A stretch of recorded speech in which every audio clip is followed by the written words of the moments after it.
बिस्मिल्लाहिर्रहमानिर्रहीम। अस्सलाम वालेकुम नाज़रीन। बवासीर एक अज़ियतनाक, नामुराद और तकलीफ़ दह बीमारी है। ये बड़ी आंत और एनस की सोजिश के नतीजे में पैदा होती है। आजकल बवासीर का मर्ज़ आम होता जा रहा है। अगर इस मर्ज़ का बरवक्त इलाज और तशख़ीस न की जाए तो मर्ज़ बढ़ने का ख़दशा रहता है। बवासीर आम होने की वजूहात क्या हैं, आज इसकी अलामात और इक़साम पर भी बात होगी और इसके साथ साथ हम इसके इलाज को भी डिस्कस करेंगे। तो मैं हूं डॉक्टर मोहम्मद असलम फ़हीम और आप सबको बहुत बहुत खुश आमदीद मेरे यूट्यूब चैनल पर। तो ख़वातीन और हज़रात, वीडियो को आखिर तक लाजमन देखिए ताकि आप इस तकलीफ़ दह बीमारी से मुकम्मल तौर पर आगाह हो सकें। और अगर आपने अभी तक मेरे चैनल को सब्सक्राइब नहीं किया तो नीचे दिए गए सुर्ख रंग के बटन को क्लिक कर दीजिए और उसके साथ लगे बेल आइकन को भी प्रेस कर दीजिए ताकि ऐसी ही वीडियोज़ आइंदा भी आपको मिलती रहें। तो आइए शुरू करते हैं।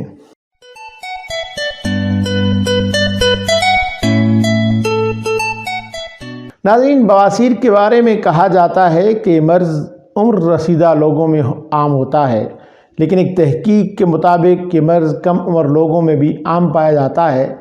कब्ज़ और बवासीर चंद ऐसे अमराज में से एक हैं जो इंसान की तबीयत में बेचैनी का सबब भी बनते हैं। बवासीर का इलाज सिर्फ घरेलू टोटकों से मुमकिन नहीं हो पाता, बल्कि एक माहिर मुआलिज से मशवरा और बरवक्त ट्रीटमेंट ही इसका हल है। नाज़रीन, बवासीर मैदा और आंतों से मुताल्लिक बीमारी है जो पाखाने से खून आने का सबब भी बनती है, क्योंकि बवासीर की वजह से मकद की रगों में सोजिश हो जाती है। बवासीर में बड़ी आंत के आखिरी हिस्से में सोजिश की वजह से पाखाने में खून का निकलना और कब्ज़ की शिकायत रहती है। बवासीर जिस्म में दीगर मसाइल का सबब भी बन सकती है, जिसमें बदहज़मी, सीने में जलन और दीगर कई तरह के मसाइल भी शामिल हैं। नाज़रीन, बवासीर की बहुत सी वजूहात हैं, जिसमें तेज़ मिर्च, मुरगन ग़ज़ाएँ, मसाला जात की ज़्यादती, मैदा और बेसन की बनी अशिया, ठंडे यख मशरूबात, चाय का ज़्यादा इस्तेमाल, तंबाकू नोशी, दिमागी मेहनत की ज़्यादती, नशा और अशिया का इस्तेमाल, पानी का कम मिकदार में पीना, ज़हनी परेशानियाँ या डिप्रेशन, तवीलुल मियाद यरकान, डायबिटिक, हमल के दौरान सुस्ती और काहली, मुस्तकिल बैठे रहना, बुढ़ापे में जिस्मानी हरकत में कमी वगैरह बवासीर की वजह बनते हैं। इलावाज़ी मोशन, दायमी कब्ज़, हमल और जिगर की मुख्तलिफ़ बीमारियाँ भी बवासीर की बड़ी वजूहात हैं। इसके अलावा खाने में बदपरहेज़ी, बाज़ारी और नाकस खुराक और सिगरेट नोशी की वजह से भी बवासीर का मर्ज़ लाहक हो जाता है। नाज़रीन, बवासीर दो तरह की होती है। उर्फ़ आम में एक को खूनी बवासीर और दूसरी को बादी बवासीर कहा जाता है। बवासीर की सबसे बड़ी अलामत अजाबत के दौरान दर्द है। इसके अलावा खून का बहना भी एक अहम अलामत है। खून की सूरत में बवासीर को खूनी बवासीर कहा जाता है। बवासीर की ख़तरनाक किस्म खूनी बवासीर है, क्योंकि इसमें खून आता है और दर्द की भी शिकायत रहती है। इसके बरक्स बादी बवासीर में खून तो नहीं आता, मगर दोनों की अलामात एक जैसी हैं। दोनों अक़साम तकलीफ़ देह हैं, इसलिए मर्ज़ का इलाज जल्द अज जल्द होना ज़रूरी होता है। नाज़रीन, बादी बवासीर बहुत तकलीफ़ देह होती है, लेकिन खूनी बवासीर ज़्यादा नुकसानदेह बल्कि ख़तरनाक साबित हो सकती है। खून निकलते रहने की वजह से मरीज़ कमज़ोर हो जाता है, जिससे मज़ीद कई बीमारियों में मुब्तला होने का इम्कान पैदा हो जाता है। मुख्तलिफ़ मरीज़ों में खून के अखराज की मिक़दार मुख्तलिफ़ होती है। कुछ मरीज़ों में खून ज़्यादा आता है तो बाद में कम। इसी तरह कई मरीज़ अज़ियतनाक दर्द की शिकायत करते हैं और कुछ को दर्द की शिकायत बिल्कुल भी नहीं होती। बवासीर के तमाम मरीज़ों में मैदा की तकलीफ़ और कब्ज़ की शिकायत ज़रूर पाई जाती है। कब्ज़ की वजह से बवासीर ज़्यादा तकलीफ़ का बाइस बनती है। मरीज़ को यूँ महसूस होता रहता है कि जैसे कुछ चीज़ अंदर फंसी रह गई है।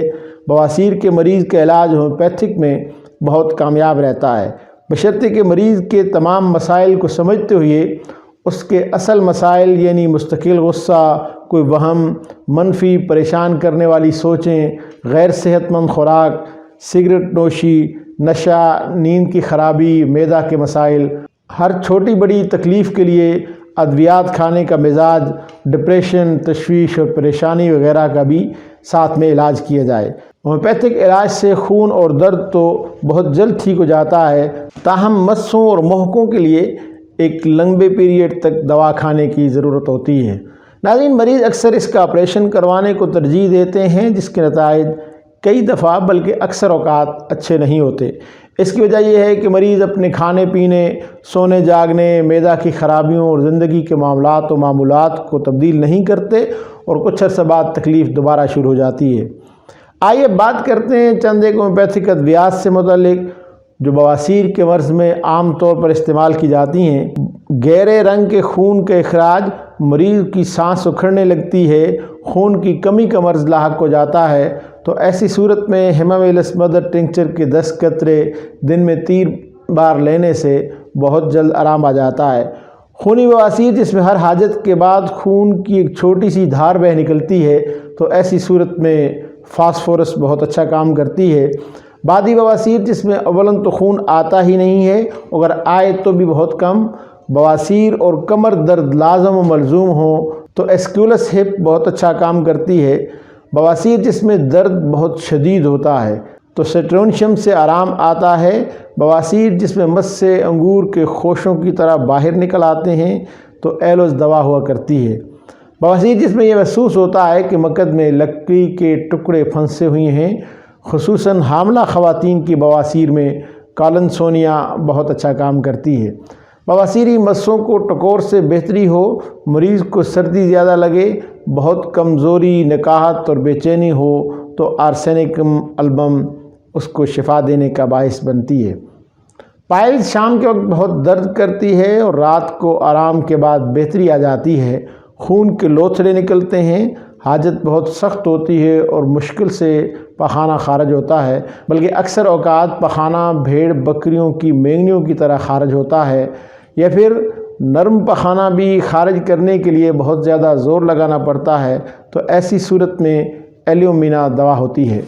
بادی بواسیر جس میں بیٹھنے اور کھڑے ہونے سے بہت درد ہوتا ہے مگر چلتے پھرتے وقت آرام ہوتا ہے، مریض بہت غمگین اور رونے دھونے والا ہوتا ہے، تو ایسی صورت میں اگنیشیا اسے آرام دے سکتی ہے۔ بواسیر حمل کے آخری ماہ میں یا پیدائش کے بعد اور قبض اور جگر میں خون کا اجتماع ہو جائے تو پوڈوفائلم سے آرام آتا ہے۔ بواسیری مسوں کو ٹھنڈے پانی سے آرام آئے تو ریٹینیا دوا ہوا کرتی ہے۔ ناظرین، اس کے علاوہ بھی ہومیوپیتھک میٹیریا میڈیکا میں بواسیر کے علاج کے لیے بہت زیادہ ادویات ملتی ہیں جو مریض کی علامات اور اس کی انفرادی خصوصیات کے مطابق استعمال کی جاتی ہیں، جسے ایک ماہر ہومیوپیتھک معالج ہی اپنے علم اور تجربے کی بنیاد پر آپ کے لیے تجویز کر سکتا ہے۔ اس لیے یہ سبھی دوائیں یا کوئی بھی دوا استعمال کرنے سے پہلے اپنے قریب کسی ماہر ہومیوپیتھک معالج سے مشورہ ضرور کیجیے، یا پھر ہمیں کال کیجیے، واٹس ایپ کیجیے، یا بالمشافہ ملاقات کے لیے تشریف لائیے، اس لیے کہ ہم آپ کی تکلیف کو زیادہ بہتر سمجھ سکتے ہیں۔ کیونکہ عوان ہومیوپیتھک کلینک کو یہ اعزاز حاصل ہے کہ دسمبر 2021 میں ہومیوپیتھک طریقہ علاج کے ذریعے دکھی انسانیت کی خدمت کے 46 برس مکمل کر رہا ہے۔ آپ کو کوئی اور سوال پوچھنا ہو، کسی بیماری کے متعلق جاننا چاہتے ہوں، یا کسی ہومیوپیتھک دوا کے متعلق آپ کی کوئی سوالات ہوں تو کمنٹس باکس میں اس کا اظہار ضرور کیجیے۔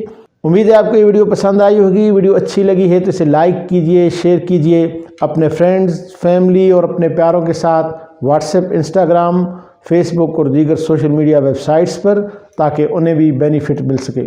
اپنا اور اپنے پیاروں کا بہت زیادہ خیال رکھیے۔ ملتے ہیں بہت جلد ایک نئی ویڈیو کے ساتھ، تب تک کے لیے اجازت دیجیے۔ اللہ حافظ۔